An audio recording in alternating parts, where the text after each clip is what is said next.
Hello everyone, this is Jyoti from Daksh academy Ladwa. So guys, आज की class में हम करेंगे लाइट यानी प्रकाश के बहुत ही बेहतरीन क्वेश्चन जिनके एग्जाम्स में आने के बहुत ही ज़्यादा चांसेस रहेंगे। ठीक है, इससे पहले हम जो है इस चैप्टर की थ्योरी ऑलरेडी कवर कर चुके हैं। आप चाहो तो चैनल की प्लेलिस्ट में जाना, वहाँ पर 3 अलग अलग वीडियोज़ हैं।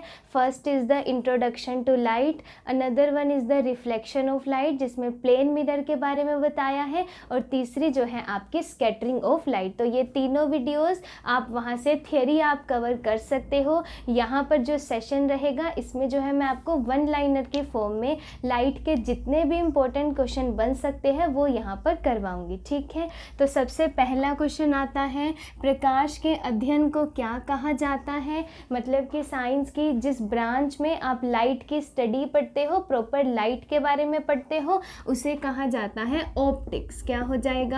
ऑप्टिक्स। तो प्रकाश के अध्ययन को क्या कहा जाता है? ऑप्टिक्स कहा जाता है। ठीक है, नेक्स्ट आता है प्रकाश की चाल, मतलब स्पीड कितनी है। देखो, इसके लिए मैं आपको एक एग्जांपल देती हूँ। मान लो कोई गाड़ी आपके पास से 100 की स्पीड से चली जाती है, कोई दिक्कत नहीं है, हम कहेंगे कि बढ़िया टशन में था, निकल गया, है ना। इसके बाद अगर वही गाड़ी आपके पास से 1000 की स्पीड से चली जाती है तो आप कहोगे कि कुछ गया तो था मक्खी जैसा, लेकिन कुछ समझ में नहीं आया क्या गया, मतलब हमको दिखाई नहीं देगा, है ना। लेकिन अगर वही चीज़ आपके पास से 3 गुना 10 की पावर 8 मीटर पर सेकंड, या मैं अगर आर्ट्स में लिखना चाहूँ तो 3 गुना 10 की पावर 5 किलोमीटर पर आर की स्पीड से, मतलब 3 लाख किलोमीटर पर आर, या 3 गुना 10 की पावर 8 मीटर पर सेकंड की स्पीड से अगर कोई चीज़ निकल जाएगी तो हमें वो बिल्कुल भी दिखाई नहीं देगी। तो यहाँ से हम एक क्वेश्चन तो ये सीख सकते हैं कि हम प्रकाश को नहीं देख सकते, लेकिन हम प्रकाश की मदद से चीज़ों को देख सकते हैं। ठीक है, तो ये क्या होती है, हमारे प्रकाश की चाल होती हैं। आपके स्पीड, लाइट के क्या होती है, स्पीड होती है। और ये क्वेश्चन भी आ सकता है कि लाइट की स्पीड सबसे ज़्यादा किस में होती है।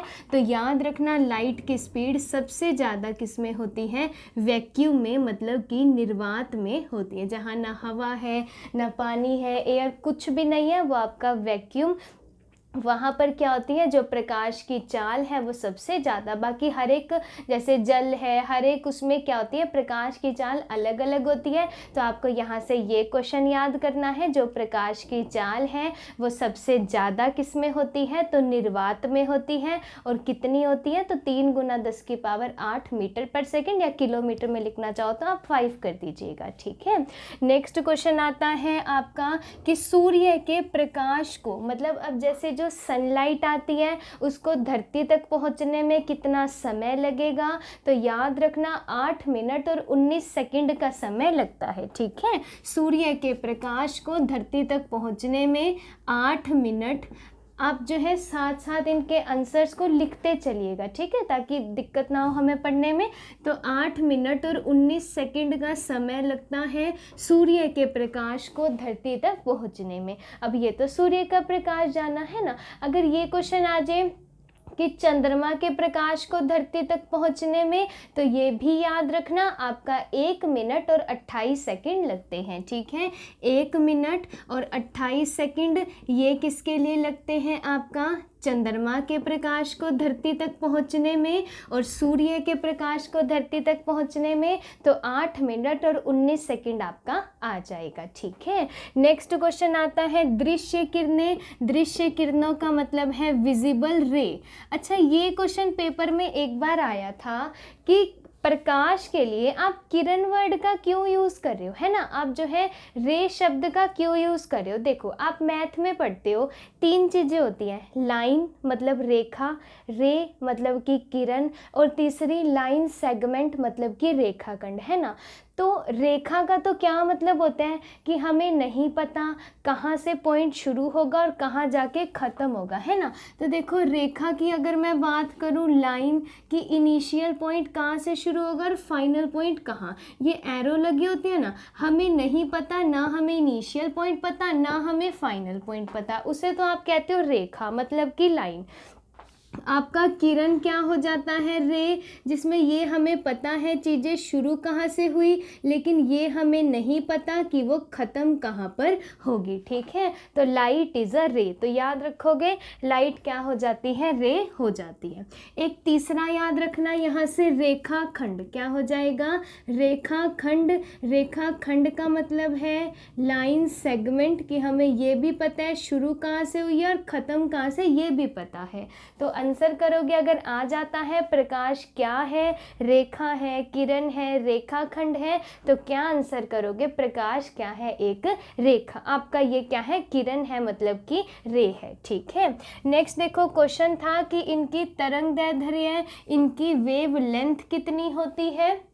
तो आंसर करोगे जो दृश्य किरणें हैं उसकी वेवलेंथ होती है 3900 एंगस्ट्रोम से 7800 एंगस्ट्रोम। क्या आंसर बोला हमने, 3900 एंगस्ट्रोम से, एंगस्ट्रोम क्या होता है, एक ए लिख के उसके ऊपर 0 लगा देना है ना, 3900 एंगस्ट्रोम से 7800 एंगस्ट्रोम। अब ये जो 3900 है, ये देखो सबसे कम वाला जो कलर, जैसे आप विबग्योर में बनाते हो ना, वॉयलेट, इंडिगो, ब्लू, ग्रीन, आपका ऑरेंज, येलो, रेड, ये वाले जो होते हैं, इसमें जो सबसे नीचे वाला कलर है वो तो आपका वॉयलेट बैंगनी, तो उसकी वेवलेंथ 3900 एंगस्ट्रोम जो सबसे कम है, और रेड कलर सबसे ऊपर, उसकी वेवलेंथ क्या होती है, सबसे ज़्यादा, आपकी 7800 एंगस्ट्रोम। ठीक है, ये कौन सी वेवलेंथ मैंने आपको बताई कि दृश्य किरणें, जिसकी वजह से हमें चीज़ें दिखाई देती हैं।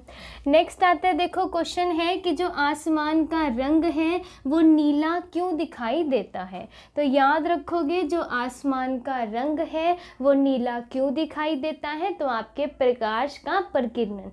पेपर में डायरेक्ट क्वेश्चन आता है कि प्रकाश का कौन सा फिनोमिना लगता है, तो क्या आंसर करोगे, प्रकाश का प्रकीर्णन। प्रकाश का प्रकीर्णन, या मैं इंग्लिश में बोलूँ तो स्कैटरिंग ऑफ लाइट। क्या हो जाएगा, स्कैटरिंग ऑफ लाइट। आपको इसके बारे में पता होना चाहिए। देखो स्कैटरिंग का मतलब क्या है, मान लो कोई भी एक प्रकाश की किरण है, जब वो किसी धूल कण माध्यम से होके गुजरेगी तो वो क्या करेगी, उस एक किरण को अलग अलग रंगों में क्या करेगी, बिखरा देगी। समझ में आया। स्कैटरिंग का क्या मतलब है कि जब भी कोई प्रकाश की किरण आएगी वो किसी धूल कण या किसी भी माध्यम से होके गुजरेगी तो वहाँ पर क्या होगा, वो अलग अलग रंगों में बिखर जाएगी। ठीक है, और अलग अलग रंग आपको पता है हम क्या बनाते हैं, वही हमारा एक, जैसे कोई भी वाइट लाइट है वो 7 रंगों में बिखरती है। तो आपने एक सीक्वेंस पढ़ा होगा, विबग्योर पढ़ा है ना, ये विबग्योर, वी मतलब आपका वॉयलेट कलर, मतलब कि बैंगनी रंग, और आर क्या हो जाता है आपका रेड कलर। तो वॉयलेट कलर, बैंगनी रंग, इसकी तरंगदैर्ध्य क्या है, देखो यहाँ हमने पढ़ा सबसे कम है, और जो लाल रंग है इसकी तरंगदैर्ध्य सबसे ज़्यादा। देखो मैं आपको एक सिंपल सी चीज़ बताती हूँ, वेवलेंथ का ये मतलब है कि जो जितना स्ट्रॉन्ग है, आप इसको ऐसे याद कर लो, वेवलेंथ क्या होती है कि जो जितना ज़्यादा स्ट्रॉन्ग है, तो सिंपल सी बात है वो जल्दी से तो नहीं टूटेगा, है ना। और जो हमारा प्रकीर्णन है वो किस पे डिपेंड करता है, तो तरंगदैर्ध्य पर ही डिपेंड करता है। और इस बात को बताने वाले कौन थे कि जो वेवलेंथ है वो तरंगदैर्ध्य पर डिपेंड करता है, तो नाम याद रखना, लॉर्ड रैले। क्या नाम हो जाएगा आपका, इनका क्या नाम हो जाएगा साइंटिस्ट का, लॉर्ड रैले। इन्होंने ही क्या बताया था कि जो आपका ये प्रकीर्णन है यह तरंगदैर्ध्य पर डिपेंड करेगा, जिसकी तरंगदैर्ध्य ज़्यादा, जैसे रेड कलर है वो तो स्ट्रॉन्ग है, तो वो कहेगा मैं तो नहीं बिखरता, वो जल्दी से नहीं बिखरेगा, वो प्रॉपर फोकस रहेगा। और जिसकी तरंगदैर्ध्य, ये बेचारा बैठा वॉयलेट, इसकी तरंगदैर्ध्य सबसे कम है, तो ये जल्दी से क्या होता है, सबसे पहले बिखर जाता है। तो सबसे पहले जब ये बिखरेगा तो इसकी वजह से आसमान का रंग क्या होता है, नीला दिखाई देता है। यही वॉयलेट और इंडिगो मिलके हल्का नीला रंग बना देते हैं। दूसरा क्वेश्चन देखा कि जब भी सूर्य उगता है या डूबता है उस टाइम पे भी किसके कारण आपका ये जो आसमान का रंग है वो हल्का लाल दिखाई देता है, तो यही आंसर करोगे, प्रकाश का प्रकीर्णन। देखो दिन के समय तो बोला आकाश का, आसमान का नीला दिखाई देना, हल्का नीला। और जब सुबह या शाम का टाइम है उस टाइम पे जो सूर्य है उसका जो डिस्टेंस है हमारी अर्थ से वो क्या होता है, बहुत ज़्यादा होता है। इसीलिए ये वाले जो रंग हैं देखो बिखरते तो हैं लेकिन ये कहीं बहुत दूर बिखर जाते हैं और हमारी आँखों तक कौन सा रंग पहुँचता है, तो लास्ट में यही जो ऑरेंज रेड सा कलर बचता है यही स्कैटरिंग होके आपकी आँखों तक पहुंचता है। इसीलिए जब सूर्य उगता है या अस्त होता है उस टाइम पे आसमान का रंग कैसा दिखाई देता है, हल्का लाल दिखाई देता है सूर्य के डिस्टेंस होने के कारण। ठीक है, नेक्स्ट क्वेश्चन देखो कि चंद्रमा से देखने पर या किसी भी अंतरिक्ष वगैरह से देखने पर जो आसमान का रंग है वो काला दिखाई देता है। उसका रीज़न क्या है, देखो क्योंकि हमें पता है प्रकाश के प्रकीर्णन के लिए सबसे ज़्यादा ज़रूरी है एटमॉस्फेयर का होना। किसका ज़रूरी है भाई,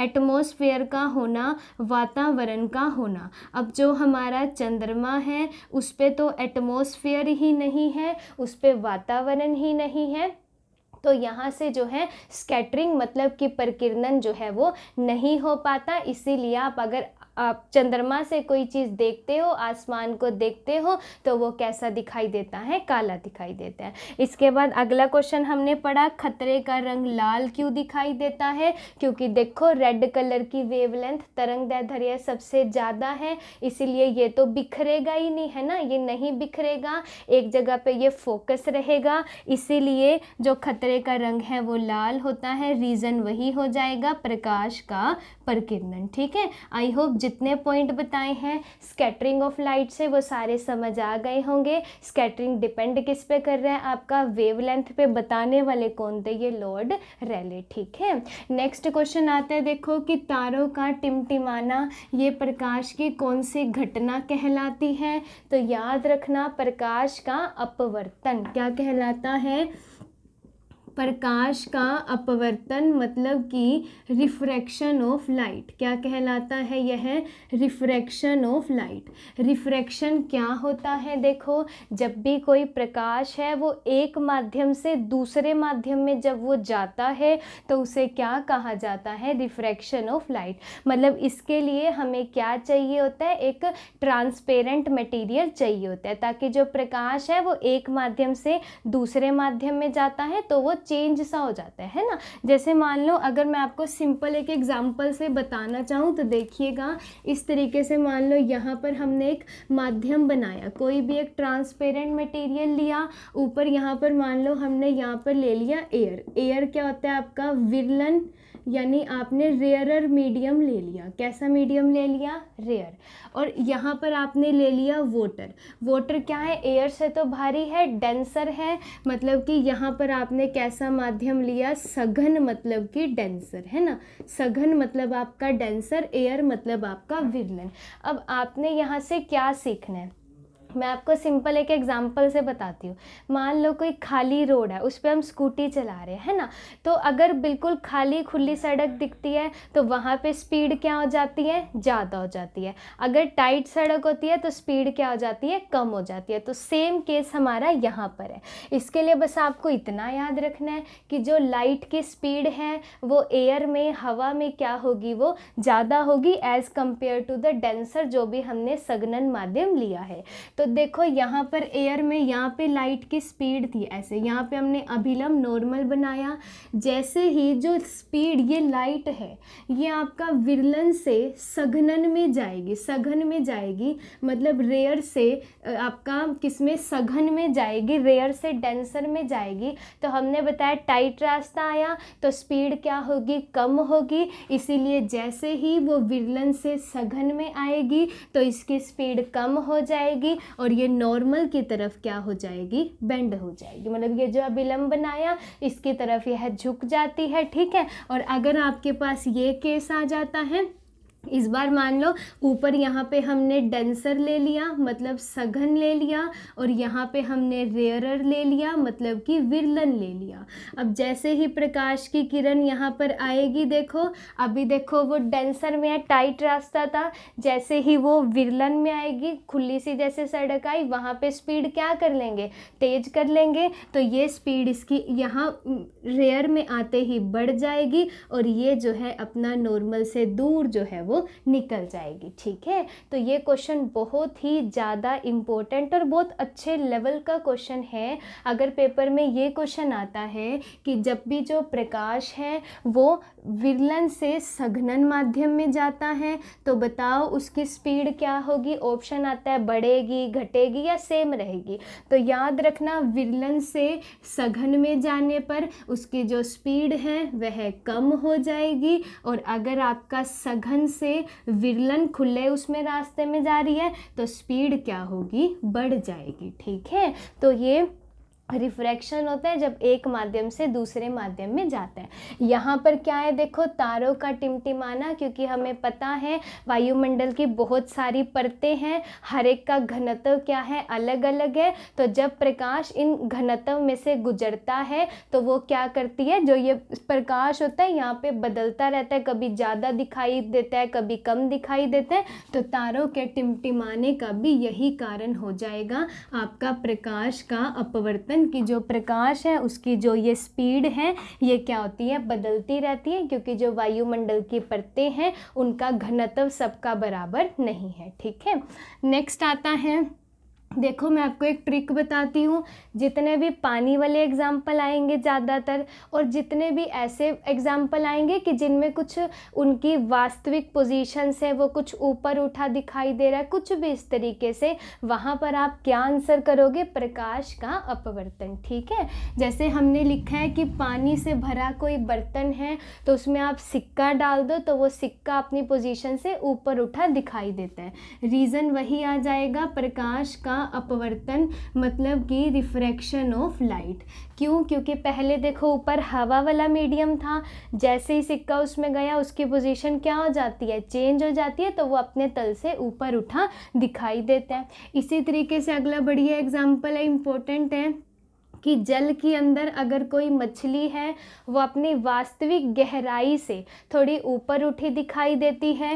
रीज़न क्या हो जाएगा, वही आपका प्रकाश का अपवर्तन यानी रिफ्रैक्शन ऑफ लाइट। इसके बाद अगर कोई मान लो आपके पास लिक्विड है, उसमें आपने पेंसिल डाल दी तो पेंसिल थोड़ी टेढ़ी मुड़ी हुई या फिर टूटी हुई दिखाई देती है।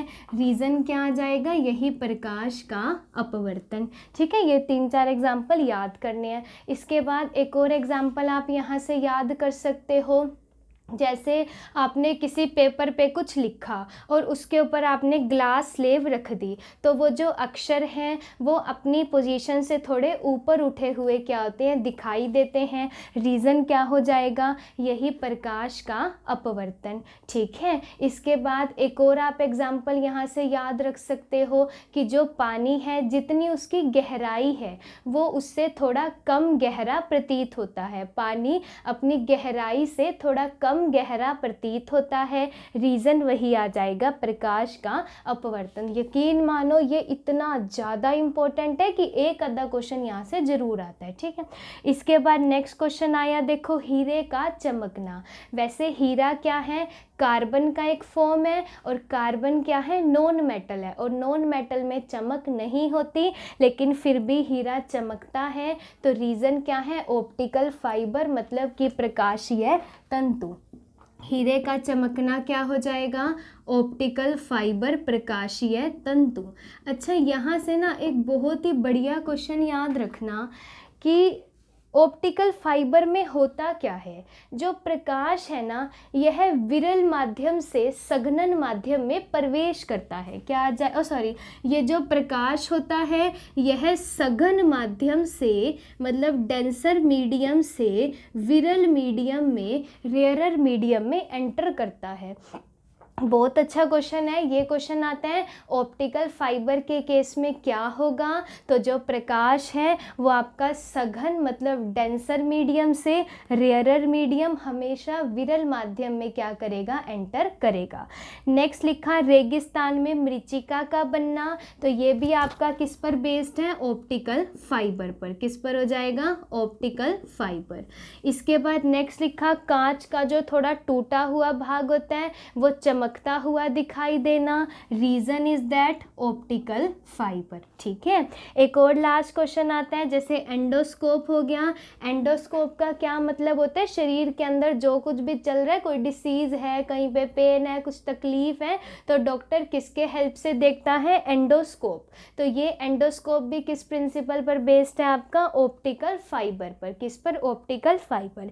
एक लिखा संचार सेवा मतलब कि कम्युनिकेशन वगैरह, ये भी आपका किस पर बेस्ड होता है, ऑप्टिकल फाइबर पर। ठीक है, इसके अलावा अगर मैं आपको बताना चाहूँ, जैसे देखो एंडोस्कोप है, यहाँ से पेपर में एक बार एक क्वेश्चन आया था कि एरियोस्कोप किस पर बेस्ड है, तो एरियोस्कोप क्या है, एरियोस्कोप एक तरीके से एंडोस्कोप की ही टाइप है, जिसमें क्या किया जाता है, पर्सन का जो जैसे ईयर में, कान में कोई दिक्कत है तो कान के निरीक्षण के लिए आप किसका प्रयोग करते हो, एरियोस्कोप का। याद रखना, कान के निरीक्षण के लिए एरियोस्कोप का, और अगर गैस्ट्रोस्कोप आ जाए तो मतलब स्टमक, पेट के निरीक्षण के लिए किसका प्रयोग करोगे, गैस्ट्रोस्कोप का।